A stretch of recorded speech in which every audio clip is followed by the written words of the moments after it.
आणि तुम्ही खेकडे बघू शकता, एवढे मस्त खेकडे आहेत. नांगी बघू शकतात खेकड्याची, म्हणजे साईज बघा केवढी मोठी आहे खेकड्यांची. बघितलात आज स्पेशल आमच्याकडे आहेत खेकडे. मी तुमची लाडकी वडापाव गर्ल दर्शना आणि आज मी गावावरून येताना आणलेले खेकडे, ते पण खाडीतले. म्हणजेच माझ्या लाडक्या सुरेखा मावशीने आम्हाला खेकडे दिलेले, ते पण तिच्या घराजवळच्या खाडीतले. आम्हाला सगळ्यांना मच्छी खूप आवडते, मच्छी तर ताजी मिळतेच, पण खेकडे खायचे तर स्पेशल खाडीतले आणि ते पण गावचे. असे खेकडे आमच्या घरी आलेले आहेत. गावी गेलेला कोणताही चाकरमानी जेव्हा मुंबईला परततो तेव्हा गावाकडूनच एक छोटीशी भेट म्हणून मच्छी किंवा खेकडे देतात. आणि गावची ताजी मच्छी आणि खेकडे म्हणजे आपला जीव की प्राण. मावशीने खेकडे साफ करून मसाल्यामध्ये परतवून तर दिलेले आहेत, त्या पुढची प्रोसेस आई करणार आहे, कारण आईंचा सुद्धा जीव की प्राण आहे गावच्या खाडीतले खेकडे. थँक्यू सो मच मावशी, काका आणि भरत, एवढे छान खेकडे दिल्याबद्दल.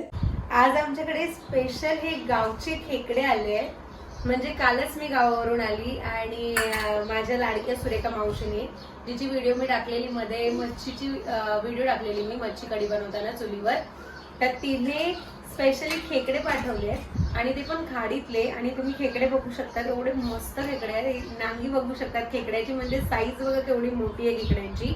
तिने मसाल्यामध्ये मस्तपैकी असे थोडे शॅलो फ्राय करून पाठवलेले, जेणेकरून ते खराब होऊ नये.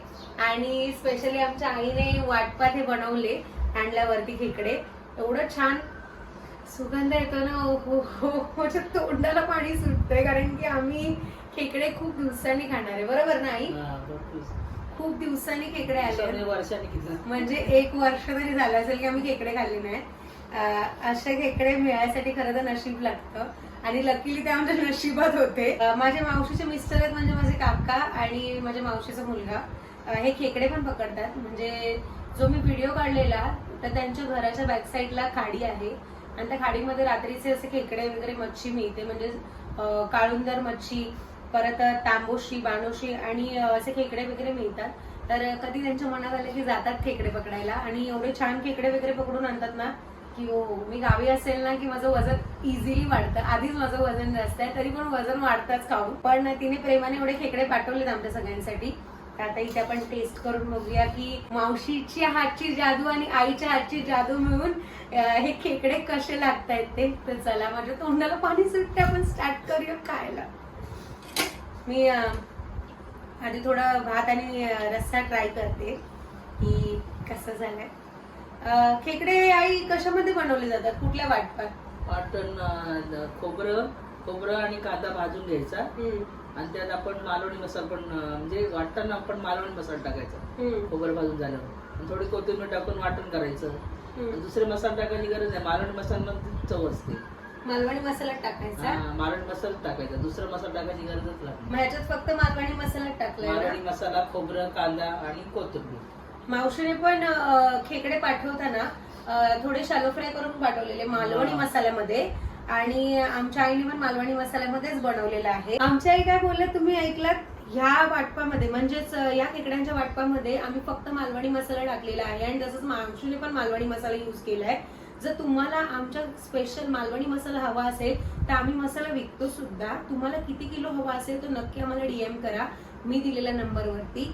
आणि चला आता आपण टेस्ट करून बघूया कसं लागतं ते. हे मी भाताबरोबर घेतलेलं आहे खेकड्याचं कालवण. तुमच्या इथे काय बोलतात ते आम्हाला कमेंटमध्ये सांगा. खेकड्याच्या कालवणला आणि काय म्हणत असेल आई? रस्सा खेकड्याचा.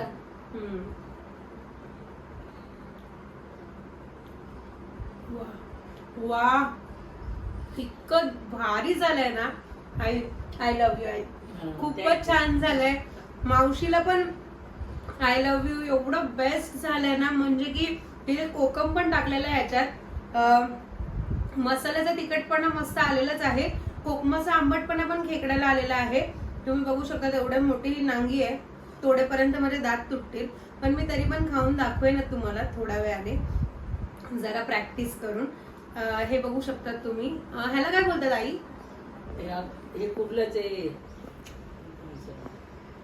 कुर्ल्याचं मांस आतलं, कुर्ल्याच्या आतलं मांस तुम्ही बघू शकता. सगळ्यात बेस्ट खायला ते वाटतं जे खेकड्याचे छोटे छोटेसे पाय असतात ना, ते तुम्ही चावून पण खाऊ शकतात. म्हणजे खेकड्याच्या कढीमध्ये जेव्हा ते खेकड्याचे छोटे छोटे पाय येतात ना ते तुम्ही चावून तर खाऊ शकतात, पण ते मिक्सरला वाटून रश्श्यात टाकलं ना तर त्याची टेस्ट अजून वाढते. थँक्यू मावशी, थँक्यू भरत आणि थँक्यू काका, एवढं मस्त खेकडे पाठवलेत. आणि थँक्यू आई एवढे मस्त खेकडे बनवल्याबद्दल. तर हे आमचे खेकडे कसे वाटले ते आम्हाला नक्की सांगा आणि तुम्हाला खेकडे आवडतात की नाही ते पण सांगा. तर इथे आम्ही असं मस्त खेकड्यांचा असा पडशा पाडलाय, दात तुटेपर्यंत आम्ही खेकडे खाल्ले, थांबलो नाही जरा पण मला सांगा तुमच्या गावी ह्याला काय म्हणतात? म्हणजे प्रत्येक गावी वेगवेगळे नावं आहेत खेकड्याच्या अशा हाताला. नक्की कमेंट मध्ये मला सांगा. आणि एवढं आता खाऊन मला गाढ झोप येते. तर आपण भेटूया अशा छान छान व्हिडिओ मध्ये पुन्हा. बाय.